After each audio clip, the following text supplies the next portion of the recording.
अस्सलाम वालेकुम। मेरा नाम डॉक्टर मुख्तियार है और आज मैंने बात करना है फ़ीमेल इनफर्टिलिटी की काज़िज़। जो औरतों में बांझपन होता है तो उसकी क्या क्या वजूहात हो सकती हैं। और 58% जो होता है इनफर्टिलिटी में 58% जो काज़िज़ होती हैं वो फ़ीमेल में होती हैं।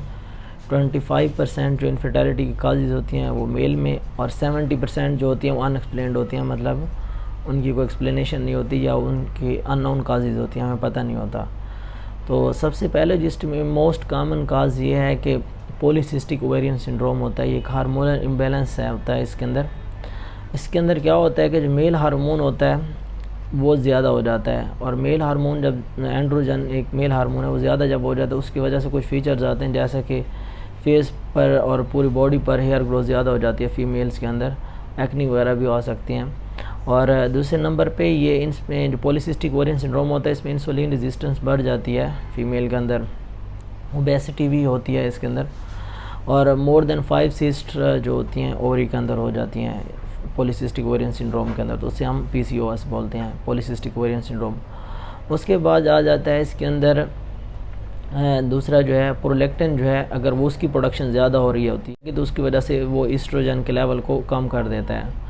उसके बाद आ जाता है कि ट्यूबल डिफेक्ट्स, कुछ जो फ्लैपियन ट्यूब है उसके अंदर कुछ डिफेक्ट्स हैं, तो उस वजह से क्या होगा कि जो फर्टिलाइज एग होगा वो नहीं आ सकेगा यूट्रस में, तो फिर फर्टिलाइजेशन नहीं हो सकेगी। अब ट्यूबल डिफेक्ट्स में उसके जो काजेज़ होते हैं, कुछ पेल्विक इन्फ्लेमेटरी डिजीज़ होती हैं, पेल्विक इन्फ्लेमेटरी डिजीज़, उनमें गोनोरिया हो सकता है, HIV का इन्फेक्शन हो सकता है, या कोई सेक्सुअली ट्रांसमिटेड इन्फेक्शन है, तो उन वजह से भी जो ट्यूब का अगर फ्लैपियन ट्यूब ब्लॉक हो खड़ी है, उसका पैसेज ब्लॉक हो खड़ा है, तो वो जो फर्टिलाइज्ड एग है वो जब यूट्रस के अंदर नहीं आएगा तो फर्टिलाइजेशन नहीं होगी।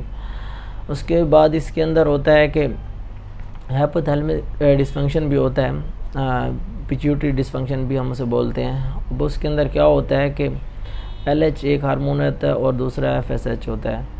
तो ल्यूटिनाइजिंग हार्मोन और जो FSH hormone, follicle stimulating hormone, मगर ये इन दोनों का काम क्या होता है नॉर्मल रूटीन में, कि ओवुलेशन में हेल्प कर रहे होते हैं, मतलब हर मंथ से ओवुलेशन होती है, जो एग रिलीज़ होता है तो उसमें हेल्प कर रहे होते हैं। जब इनमें अगर मसला आएगा तो ओवुलेशन नहीं हो सकेगी, तो उसमें से भी फर्टिलाइजेशन नहीं हो सकेगी, तो ये भी एक काज है इसकी।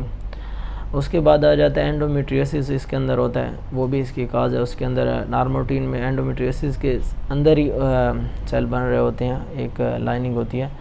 जब एंडोमेट्रियोसिस होगा तो आउटसाइड द यूट्रस जो है या एंडोमेट्रियम ग्रोथ होने लग जाती है। फिर जब उनकी स्कारिंग होने लग जाती है, जब हम उनको रिमूव करते हैं, उस वजह से भी वो जब वो स्कारिंग हो जाती है, कहीं भी हो जा सकती है। अगर फ्लैपियन ट्यूब के ऊपर स्कारिंग हो गई तो फ्लैपियन ट्यूब का जो रास्ता है बंद हो जाएगा और फर्टिलाइज्ड एग यूट्रस के अंदर नहीं होगा, तो फर्टिलाइजेशन नहीं होगी, और इसे हम फिर इनफर्टिलिटी बोलते हैं। और ये कुछ मेडिकल इसकी काजेज़ हैं इनफर्टिलिटी की।